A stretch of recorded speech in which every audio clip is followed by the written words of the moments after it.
Committee. And at this time, Lisa Young will take a roll call to see if the quorum is present. Thank you, Madam Chair. Members of the committee, when I call your name, please respond. Walter Bouchard,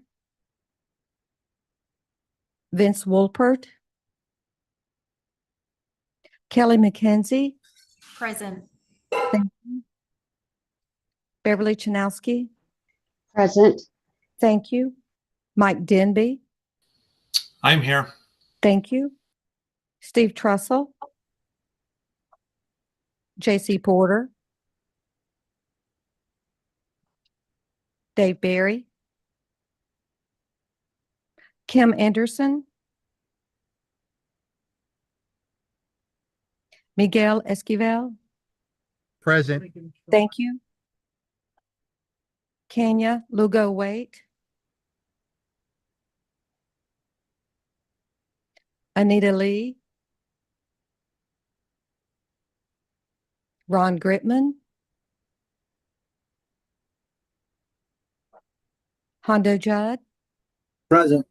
thank you. Megan Sheldon, Present. thank you. Monica Rabb, Spencer Camps, Rick Williams, Kim Butler, Here. thank you. Nicole Clement, thank you. Ryan Cavalier, Here. thank you. Jennifer Peterson, Here. thank you. Matt Potzler, Present. thank you. Anu Jane, Here. thank you. Benjamin Davis, Here. thank you. Ryan Templeton, Present.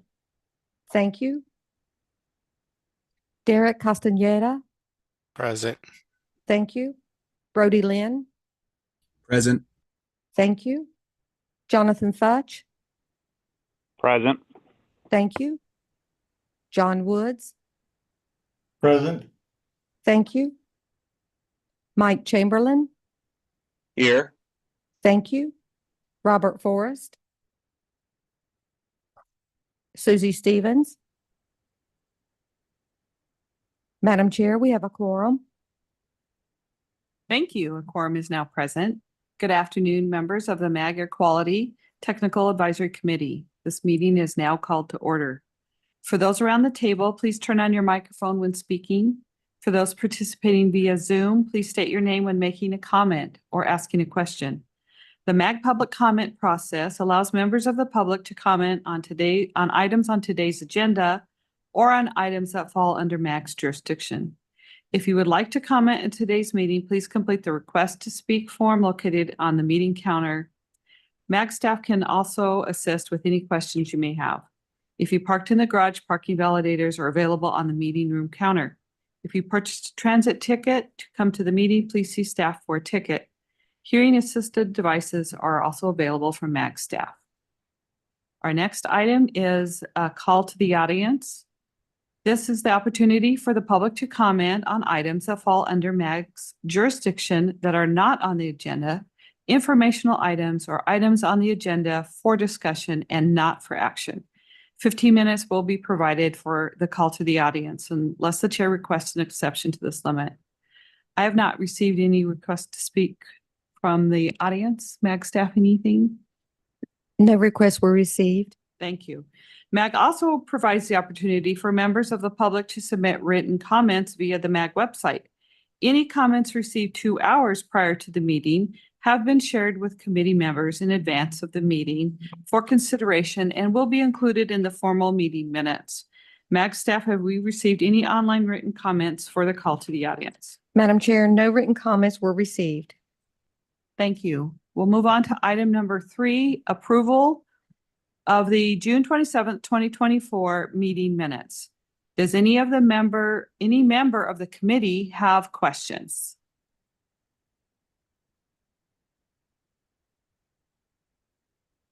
All right, hearing none, prior to approval of the meeting minutes, There is an opportunity for the members of the public to comment. I have not received any requests on this agenda item.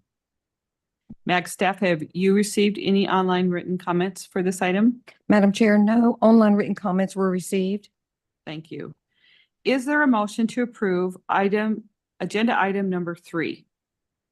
Madam Chair, this is Megan with the City of Glendale. I move to approve the meeting minutes for June 27th, 2024. Thank you. And do we have a second?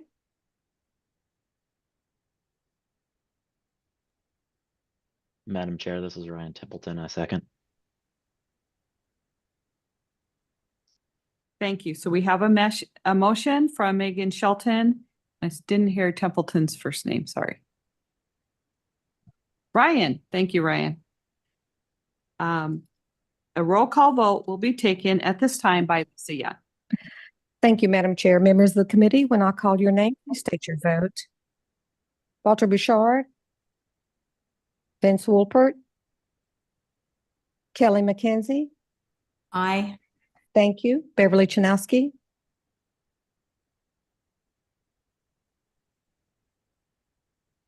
Mike Denby.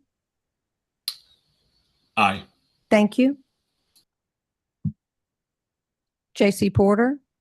Aye. Thank you. Dave Barry. Kim Anderson. Miguel Esquivel. Aye. Thank you. Kenya Lugo Wait. Anita. Ron Gritman. Hondo Judd. Aye. Thank you. Megan Sheldon. Aye. Thank you. Monica Rab. Aye. Thank you. Spencer Camps. Rick Williams. Kim Butler. Aye. Thank you. Nicole Clement. Aye. Thank you. Ryan Cavalier. Aye. Thank you. Jennifer Peterson. Aye. Thank you. Matt Potzler. Aye. Thank you. Anu Jane. Aye. Thank you. Chair Simpson. Aye. Thank you. Benjamin Davis. Aye. Thank you. Ryan Templeton. Aye. Thank you. Derek Castaneda. Aye. Thank you. Brody Lynn. Aye. Thank you. Jonathan Fudge. Aye. Thank you. John Woods. Aye. Thank you. Mike Chamberlain. Aye. Thank you. Robert Forrest. Susie Stevens. Madam Chair, we have a unanimous vote. Thank you. That motion passes. We'll move on to item number 4, preliminary 2024 air quality monitoring data for ozone in the Maricopa non-attainment area. This item is on the agenda for information and discussion and will be presented by Julie Hoffman, Maricopa Association of Governments. Thank you, Madam Chair, members of the committee. Yeah, today we just wanted to give you a brief update on the 2024 air quality monitoring data for ozone, keeping in mind that it's still preliminary and we're still in the ozone season, but we just wanted to give you an update so you know what 2024 is looking like so far. Next slide, please. Exceedances typically occur between April and September, and so we still have a few weeks left of our current ozone season. We have 25 sites within our non-attainment area that monitor ozone. They're noted here on this map in the yellow dots, and then the non-attainment area is shown here for you as that blue outline. As of August 19th, earlier this week, we have had to date 53 days where one of these monitors has exceeded the 2015 ozone standard of 0.070 parts per million. Next slide, please.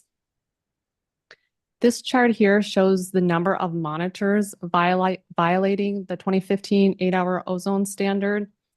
So in order for a monitor to violate, its 3-year average of the annual fourth high ozone concentration would be greater than 0.070 parts per million. So looking at the current 3-year period, 22 through 24, again, 2024 is preliminary data. We currently have 23 of our 25 monitors violating the 2015 ozone standard. Next slide, please. So since the standard is looking at or uses that fourth highest value to determine compliance with the standard, we wanted to provide you the fourth high for the current 3-year period for each of the monitors. That's what you see here. And then on the far right column is the 3-year average of the fourth high. So as of August 19th, the highest 3-year average fourth high is currently at the Glendale monitor and the Lehigh monitor, and that's at 0.080 parts per million. Now, I wanted to make sure to point out here that these numbers do not exclude any ozone concentrations that are impacted by wildfires. So there's current conversations going on, meetings occurring to look at dates where ozone concentrations have been impacted by wildfires. Those dates have not been finalized. So what you see here is the numbers, the ozone concentrations without any wildfire exceptional events excluded. Next slide, please. And then finally, just to look at where we are in 2024 in relation to past years. So the highest 3-year average of the fourth high for 2024 that we're sitting at 0.080 parts per million is the same as the 2023 design value. That's where we were last year. And again, this is preliminary data. We still have a few weeks left of our ozone season. Typically, we see the exceedances taper off here, but it's still possible to have more exceedances. And again, this does not exclude any exceptional wildfire exceptional events. But based on the data we have through August 19th, we're still sitting about 0.010 parts per million above that standard. We will continue to track this monitor data and keep the committee updated. Madam Chair, that concludes my presentation. I'd be happy to answer any questions. Thank you very much, Julie. I just applaud you for saying the third highest of the, I can't even say it all, so thank you. Do any members have questions or comments?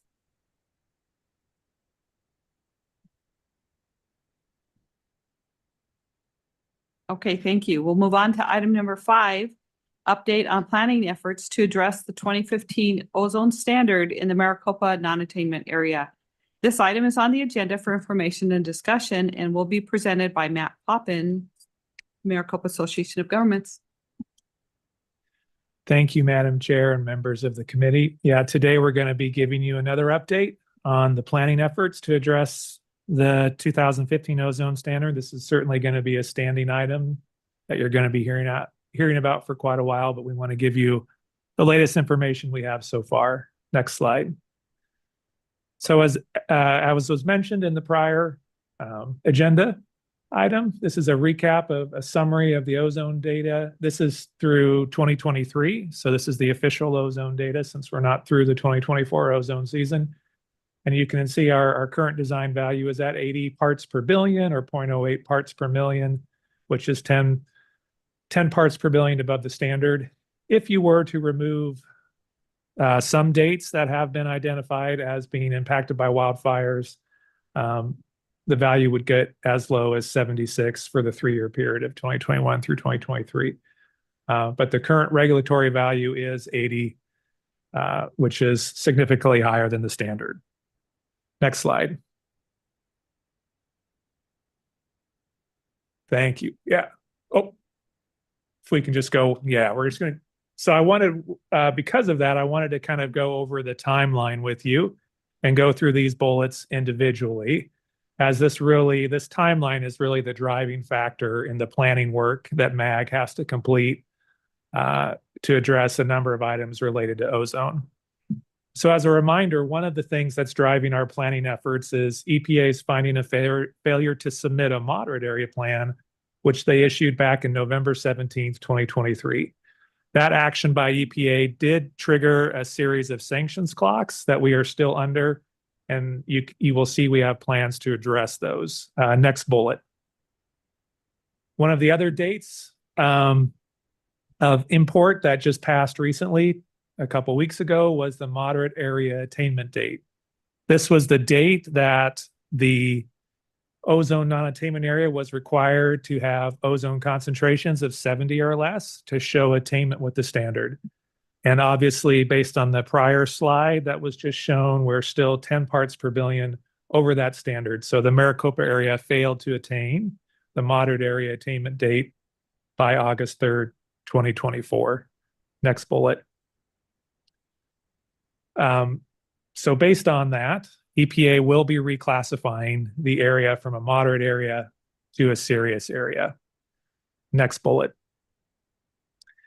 EPA under the Clean Air Act has up to 6 months to issue a reclassification to serious. So that could come as late as February 3rd, 2025. And often EPA exceeds that 6-month limit. And so it could be even later. But EPA could also do it as soon as tomorrow if they wished. One of the things I will note too is that we're not the only area that is being bumped up to serious. There are several other areas throughout the country that will be reclassified as well. Of note are some of our similar metropolitan areas in the Intermountain West, so Las Vegas, Salt Lake City, Denver. All of those areas failed to meet the moderate area attainment date and will be bumped up to serious as well. And most likely EPA will bump up all of the areas at one time in a national rule. There's several areas in Texas, several areas in the Midwest, and some on the East Coast. So we're certainly not alone. We're not the only area that failed to attain. Next bullet. So how do we address, again, going back to the sanctions that were triggered? The first sanctions, if we do nothing, would take effect May 17th, 2025, and that's a 2-to-1 offset on major industrial facilities. Next bullet. The second sanctions are highway funding sanctions, which are 2 years after that failure to submit notice. Those would take effect November 17th, 2025. Next bullet. So how do we address these? So EPA has indicated to us that we can address the outstanding moderate area requirements in a plan. If we submit that plan to EPA before that first sanctions deadline of May 17th, 2025, and EPA finds that plan complete, they don't even have to approve the plan. They just have to find it complete. If we submit that plan to EPA, that will terminate the sanctions clocks. I'll be talking a little bit more later in the presentation about the elements that are required to be submitted. But just in summary, you basically have to submit everything but an attainment demonstration. Obviously, as identified by that red bullet, we can't prove attainment by the attainment date, but all of the other regulatory requirements we still have to meet. They're still in effect. So as long as we submit a plan that addresses all of those other regulatory requirements besides attainment, that can terminate the sanctions clocks. Next bullet. Now shifting gears again back to the serious area plan, that's going to be due January 1st, 2026. That deadline is not official yet, but based on EPA action that they took in Texas, we anticipate that's the due date they will give us as well. And that will be published when they reclassify us to serious. But everything is pointing to a January 1st, 2026 due date for a serious area plan. And the last bullet, please. So the serious area attainment date will be 3 years later, August 3rd, 2027, from the moderate area attainment date. So based on air quality data from 2024 through 2026, that is what will determine whether or not we attain by the serious area attainment date. So the plan, a serious area plan, will have to demonstrate that controls or other techniques are in place to assure attainment by that attainment date. Next slide. Next bullet, please. So given those timelines, we've got 3 parallel efforts underway to address these ozone requirements. As I mentioned, our first effort is a plan to turn off the sanctions clock.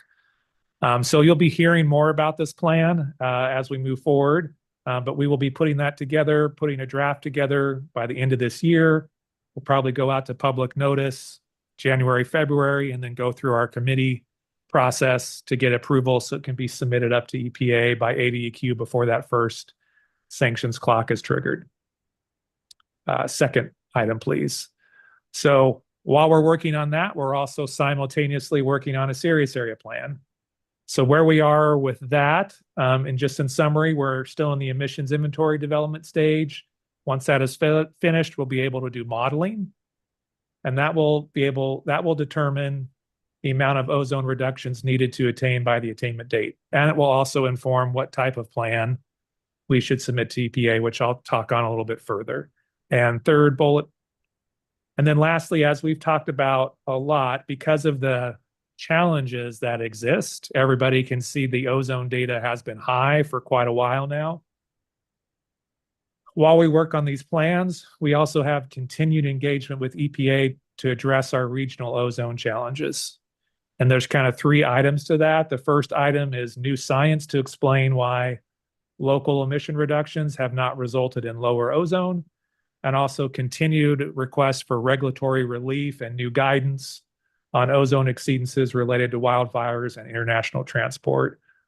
We really have to exclude wildfires and probably to some degree international transport in order to submit an approvable plan to EPA. If we can't exclude exceedances related to that data, it is impossible to put together a plan that will demonstrate attainment by the attainment date. Next slide.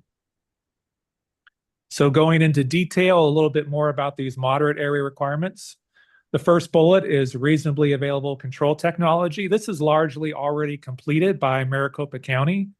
They've been going through this process to make sure all their rules meet EPA RACT guidance. And so the SIP will reflect the efforts Maricopa County has done, and then also Pinal County Air Quality Control District for the portion of the non-attainment area that's in Pinal County. And then ADEQ will also have a small portion that reflects the small portion of the non-attainment area in Gila County. So that will be part of the plan. Next bullet. We're required to have a basic vehicle inspection and maintenance program in place that already exists. Everybody gets their car already inspected in the non-attainment area. One of the things we have to do is we have to prove that that program meets EPA standards. So we have to perform performance modeling. So that will be a part of this submittal as well. Next bullet. Non-attainment new source review. These are all the rules that apply to major sources and to some degree a minor source review program. So there's some updates going on with EPA, but will reflect the rules that are in place. This is largely regulations that already exist that regulate how major sources get their permits. Next bullet. We have to submit a reasonable further progress, rate of progress demonstration. This is a demonstration that VOC emission reductions equal 15% from our base year of 2017 to our milestone year of 2023. So again, we're still working on those. We had hoped to present preliminary emissions data to you today. We're very close to presenting that. We still are checking on a few categories, but that will be able for us to show where we are in meeting this requirement. And it should be one more bullet on this slide, contingency measures. Because we did not attain by the attainment date, part of EPA's action when they bump us up to serious will be a finding of failure to attain, which triggers contingency measures. So the plan has to have contingency measures in it that need to be able to be implemented right away when that finding comes out from EPA as a result of failure to attain. So we're working with Maricopa County to include currently a couple rules, one rule on composting and large mulching facilities, and then another rule on architectural coatings. Those will likely be our contingency measures, which will be triggered and go into effect once EPA issues the finding of failure to attain. And then, of course, we're going to submit this plan to EPA before the first sanctions date in order to terminate the clocks. In conjunction with the moderate area, we'll also be working on a serious area plan. So here's where we are currently with that work. As I mentioned earlier, we're very close to be able to present 2017 base year and 2026 non-attainment area precursor emissions. So these are emissions of nitrogen oxides and volatile organic compounds. I really wanted to share those with you today, but I also did not want to induce modeling whiplash, right? Where we present one estimates and then we come back later and go, actually, we think it's this. So while I was hoping to have numbers for you, I just want to make sure the numbers we do present we're more confident in. So we're still reviewing those, and hopefully you will see them next month when we do this update again. So be on the lookout for those. Those will tell us, yeah. And then go ahead, next bullet. And so once we have those emissions presented, that will allow us to begin photochemical modeling. So we're targeting fall, early winter for those first results. It takes us about a month just to physically run the model. 30 to 40 days of just computer time spinning to run it. So once we have our emissions in a place we're confident with, we'll run the model, and that will tell us where we are, what the ozone levels are predicted to be in 2026. And that will also give us an idea of the emission reductions needed to get from, let's say the model predicts we're at 74 or 73 in 2026. That will tell us how much emission reductions we need to get to 70. Next bullet. So that concludes the presentation. Those are the latest updates. And if there are any questions, please feel free to ask them at this time. Thank you, Matt. Do any members have questions or comments?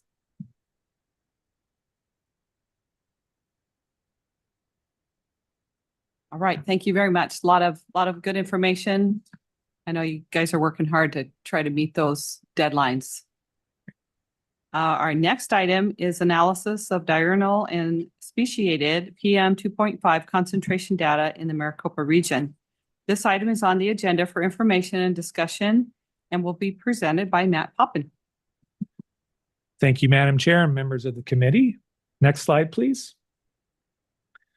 So over the last few months, MAG contracted with Sonoma Technology to analyze the PM 2.5 monitoring data, the most recent data, 2021 through 2023 in the Maricopa region, to provide insights into the conditions and sources that may lead to violations of this new, stricter primary annual PM 2.5 standard. The idea behind this was to get as much information as possible. We understand that particularly in the Maricopa area, we'll have a new non-attainment area because we have 3 monitors that are currently violating that new standard and will continue to violate for at least a couple years in the future. So we wanted to get as much information as possible as we start thinking about planning requirements. Next bullet. There's kind of 2 parts to this analysis. One is a diurnal analysis, and that's a fancy way of saying you look at the hourly concentrations and the pattern of those hourly concentrations to determine any insights. Next bullet. And then the last part of this analysis is a speciated analysis, which helps you determine the chemical composition of PM 2.5. It helps you to identify maybe the sources that are contributing to your PM 2.5 values. Next slide. Next bullet. So here are the monitors that we had the consultant look at. There are 9 present in Maricopa County, and you can see them. They're mostly kind of located in the central portion of Maricopa County. We also had them look at the Tonto National Monument monitor, which is out in Gila County. We wanted to get an idea of what rural concentrations look like as compared to urban concentrations. And then there are also 3 monitors within Pinal County, one in Apache Junction, one near Hidden Valley, or in Hidden Valley, and then one in Casa Grande. So the consultant looked at all of these monitors to gain insights on each of them individually and as groups. Next panel. So here's just kind of a summary of the type of monitor so you can get an idea of what's around each monitor as we kind of go through some of these slides. So you can see there's kind of some very general land use classifications. There are some monitors that are located in primarily residential areas.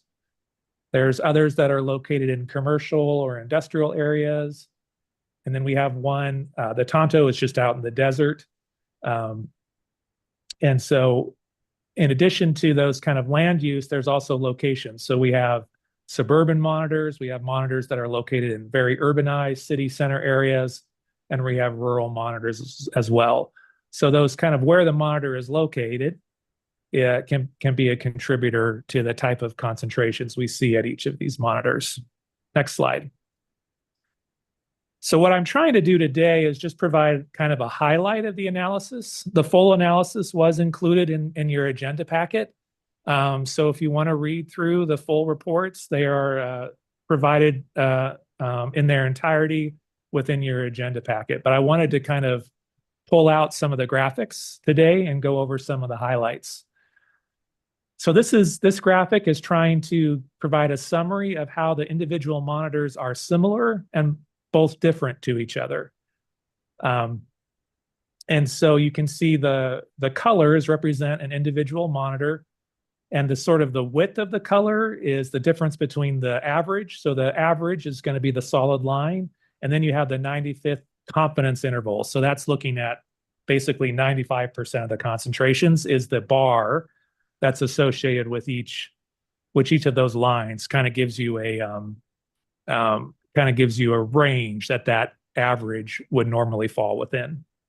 There's some interesting things I think that you can point out here in terms of the top graphic is looking at by day of the week. So you have Monday, Tuesday, Wednesday, Thursday, Friday, Saturday, and Sunday. Sort of what's interesting, what stands out to me is that especially at the monitors located at residential areas, you have higher emissions on the weekend than you do on the weekday. That certainly coincides well to some of what we know about residential wood burning and some of the activities that occur on the weekend as opposed to the weekday when people are at home. Otherwise, it's pretty steady throughout Monday through, you can see a shift beginning on Friday, but Monday through Thursday, the concentrations pretty much follow the same pattern.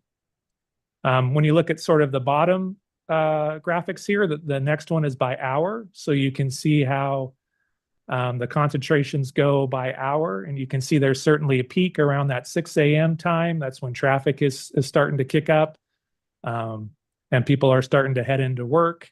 You have the lowest concentrations in the afternoon. That's both a combination of maybe a little bit reduced activity, but also that is when you have the least amount of inversion effect, right? That's when the sun is at the highest and the atmosphere can mix the most. So concentrations are going to be lower in the afternoon, and then they pick back up again in the evening. Again, over here by the next graph is again by a summary by weekday. And you can see some monitors, a lot of the monitors, again, pick up their emissions on Friday, Saturday, and Sunday, indicating that we have higher emissions generally on the weekends than we do on the weekdays. And then the final one is by month. So you can see we have the highest concentrations in the winter months, except for the one outlier monitor, which is the Hidden Valley monitor. And that's really reflective of one particular source or a grouping of sources of agricultural sources. So that really has a different pattern. It's heavily influenced by temperature and the conditions of the soil, as opposed to the other monitors, regardless if they are located in residential, urban, commercial areas. Next slide. So another way of looking at it is by common location again. So on here we have, it's the same analyses, but instead of by individual monitor, we're looking at groups of monitors by their location. So red line is a rural monitor, blue or green is a suburban monitor, and blue is an urban and a city center monitor. So what we can see generally is the rural monitors have the lowest concentrations in general. Again, we have excluded Hidden Valley from this graph because that is its own unique monitor. It has its own unique pattern. But all of the other monitors, you can see rural location has the lowest concentrations, suburban has the second highest, and then the urban and city centers have the highest concentrations. So location does matter. It's not uniform across the non-attainment area, which suggests to us that sources near the monitors also have an impact. So kind of similar with PM10, while there is some transport of PM 2.5 occurring, a lot of the PM 2.5 emissions are located around the monitors and the sources that exist around the monitors. Next slide. Here's just kind of a summary table of what the consultant put together to kind of highlight some attributes, and I won't go through all of them, but you can kind of see the hourly trend. You can see most of them have that kind of common trend of an overnight high. Durango has also a morning high. We can look at a weekly trend. When do we see it? Most monitors have a winter weekend high. There is some other differences. This kind of chart overall kind of helps you see what monitors are like each other, which ones stand out, and which ones are different. So it's kind of a good way to kind of look at the monitors in relation to each other as a summary. Next slide. There's a lot of great detail in this report, and what I think is what's most great about this report is there is a detailed analysis for each individual monitor. I'm just going to go through one of these. I'm going to use the West Phoenix monitor as an example. That's our highest monitor currently for PM 2.5. And there's a lot of data in here that's really useful that you can examine.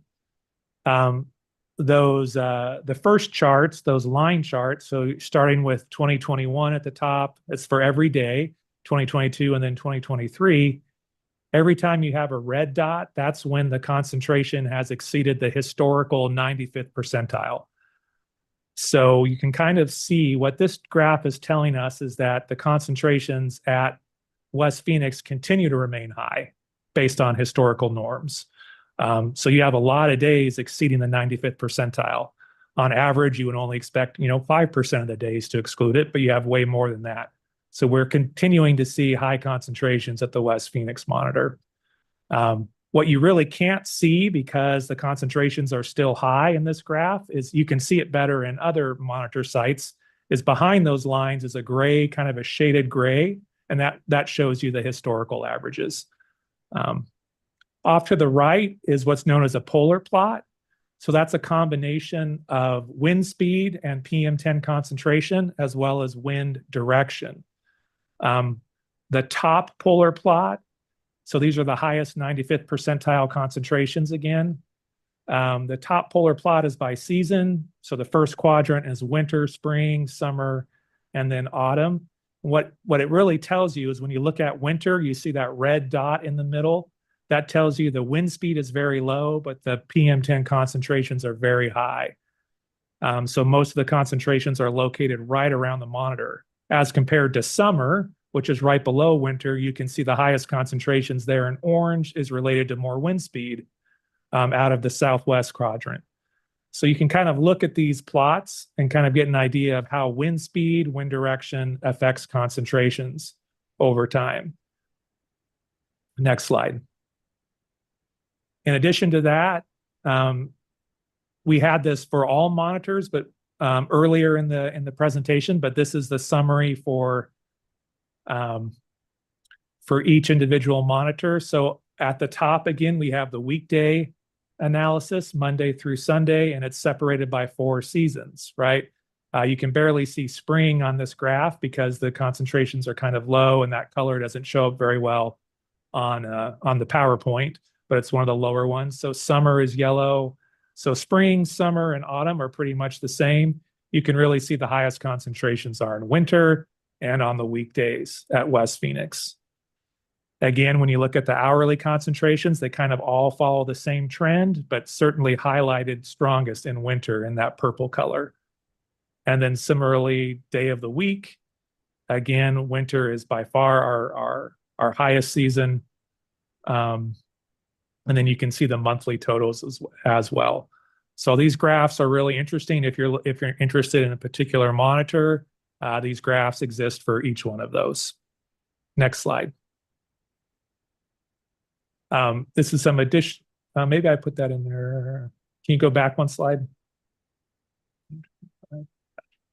Next slide. Okay, this one is separated by month. So if you want to look at each individual month a little bit closer, you can look at that as opposed to the season. So this breaks it down by each individual month, but it's basically the same data, just a little finer analysis. Next slide. Okay, so shifting gears a little bit, that's the diurnal analysis. The other analysis that was performed is speciation analysis. Again, this is chemical composition. What this does is it tries to identify the sources that contribute to the PM 2.5 concentration. We only have speciation data for 2 monitors right now. The JLG super site, which is located right downtown, 17th Avenue and Camelback, and then the Tonto. So we have a very urban site and we have a very rural site. We're going to begin collecting speciation data at the West Phoenix monitor and also at the Hidden Valley monitor starting hopefully in September. We're going to be collecting that for a year so we can see how the chemical composition of those monitors differ from the ones that we do have data for. That said, so the first graphic you're seeing on top is for the year 2021. The second is for year 2022, and this is at the JLG super site, which is located in kind of central Phoenix. And you can see this is the total for the month, the monthly average. So for January, which appears to be the highest month, you can see a small percentage of the chemical composition is due to salt compounds. That brown bar is soil dust. The blackish grayish bar is soot or smoke. You have organic matter, which is often also correlated to wildfires, or sorry, not wildfires, but residential combustion, any type of combustion activity. And then you have nitrate and sulfate. So you can see the years are pretty consistent for 2021 and 2022, not much difference between the years, pretty much the same pattern. And then on the right is just the highest day in each year. So January 1st, 2021, you can see that value was 120, and you can see we have a big increase in sulfate. That's due to fireworks. All of those compounds that exist in fireworks show up there. Organic matter, which is that residential combustion, as well as some salts, which are also a reflection of firework activity as well. Some of the metals that exist there. You can see the highest day in 2022 was a little bit different, not as high. So the highest day can be different. That's much more of a kind of a standard residential wood burning day. Next slide. So that was the urban analysis. This is the Tonto, the rural analysis. So you can see a pretty striking difference between the sources that contribute at the urban level and at the rural level up in Tonto National Forest. By far up in Tonto, the biggest contributor is soil dust, usually the brown. The green is the organic matter. That's often linked to wildfires or combustion activities that occur near the Tonto monitor. And you can see those are highest in the summer.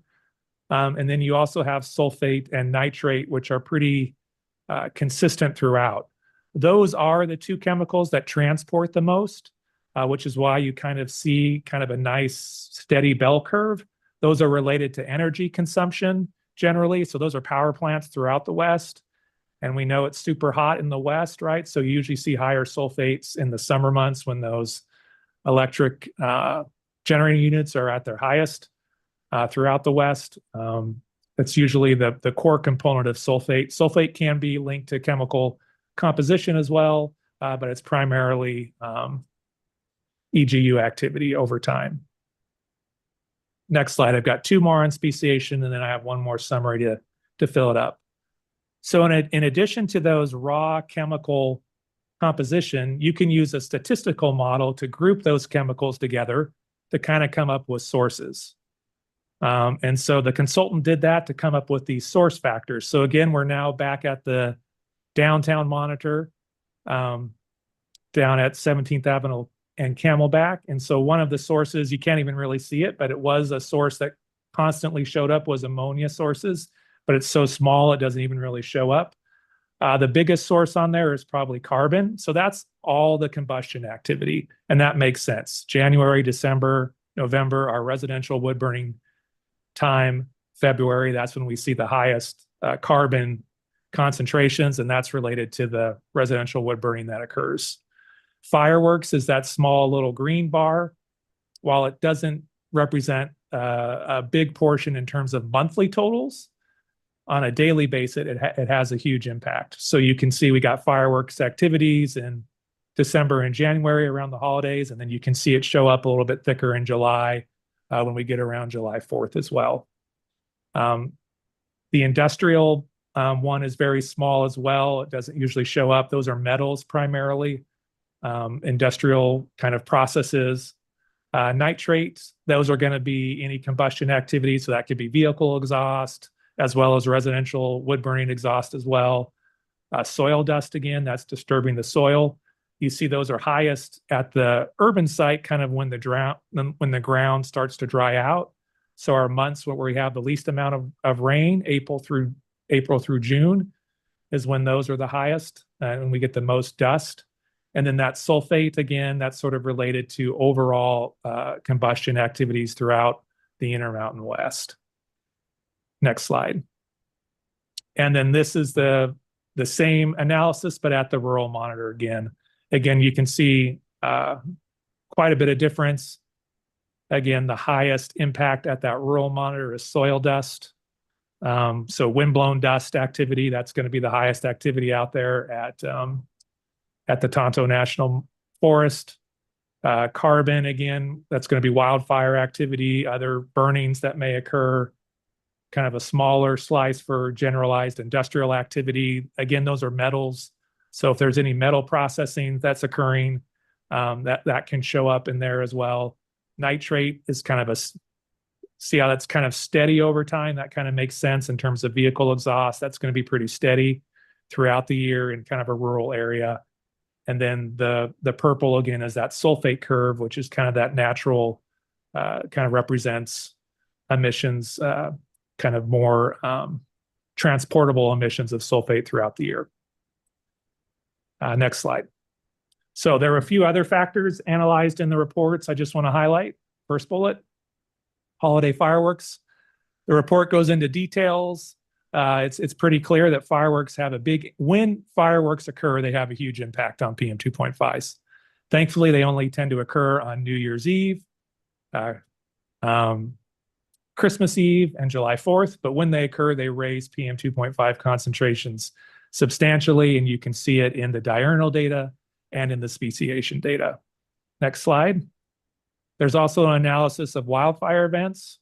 The consultant's kind of preliminary analysis identified maybe around 40 days over that 3-year period that could be impacting PM 2.5 concentrations, wildfires. But they really highlight 3 events where it's very clear that wildfires raise PM 2.5 concentrations. And one more bullet, I believe. There's also an analysis of the days when 24-hour concentrations are above the standard. So are patterns any different when you just look at days that are above 9 micrograms? In general, the patterns are the same. There's just obviously more of the same sources that are present on those days, but there are not unique patterns attributed to days that would be above the new annual standard. And next slide. Oh yeah, and lastly, there are recommendations for some additional monitoring. This is helpful because separating out the combustion sources can be very difficult, right?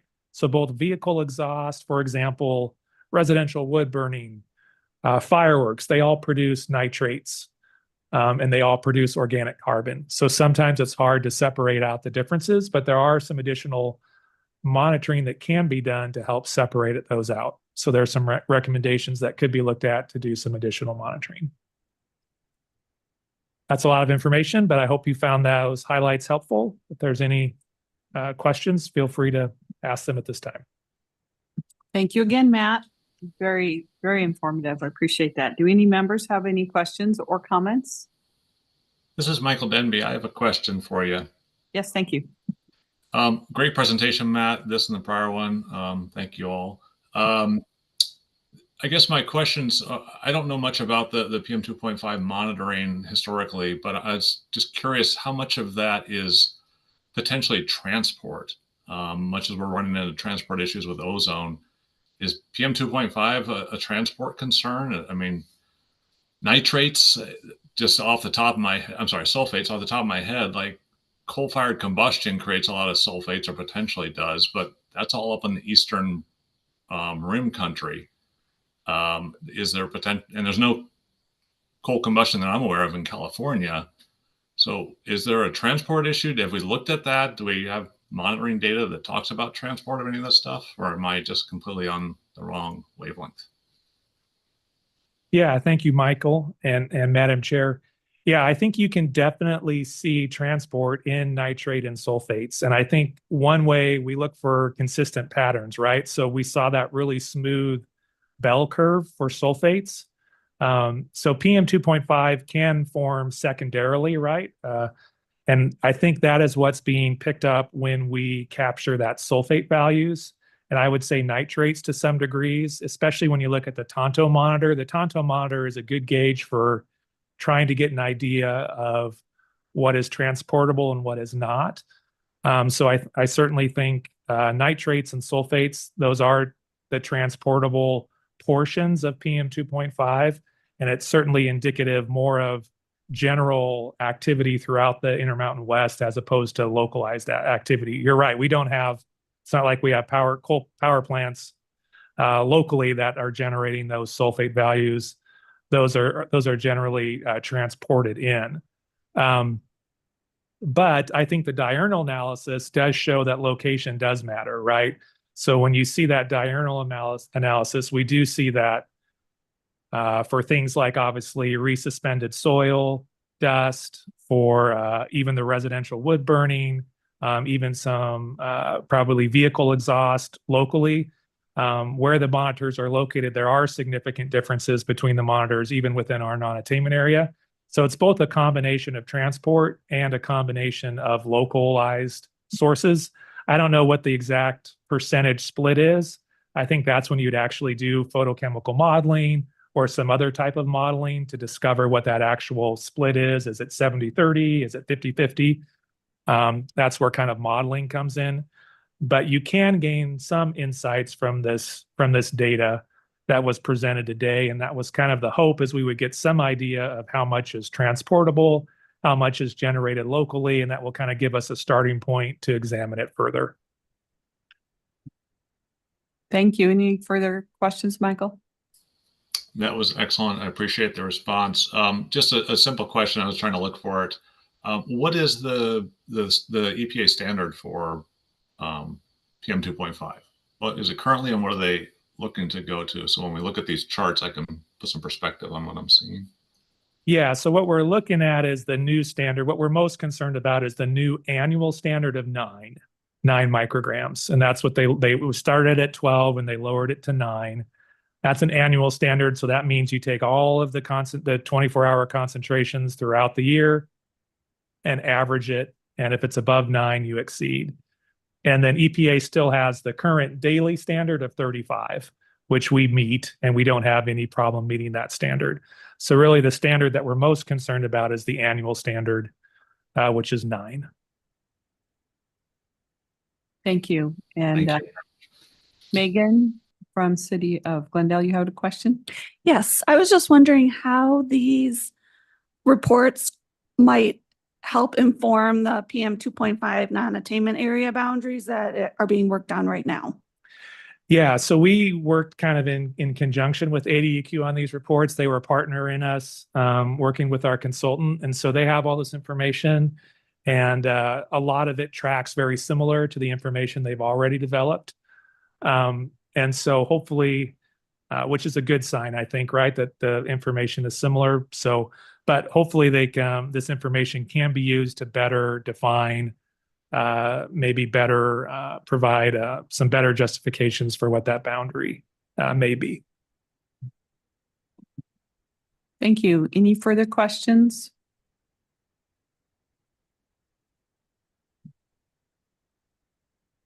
All right, so we'll go on to item number 7. which is a request for future agenda items. Are there any requests from the membership on an item for a future meeting? If you don't have any right now, you can always contact MEG staff and we can add that to the agenda as well. Sometimes we have to absorb all this information, see what it means to us and get some ideas. Thank you. The next meeting of the Air Quality Technical Advisory Committee will be on Thursday, September 26th at 1:30 p.m. Business is now concluded. Is there a motion to adjourn the meeting? So moved. Megan makes a motion. Do we have a second?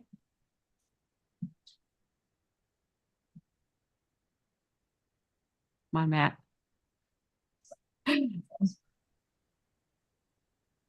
This is Hondo. Hondo or Michael, either one, or Matt. We'll take them all. So now the meeting is adjourned. Thank you. See you in September.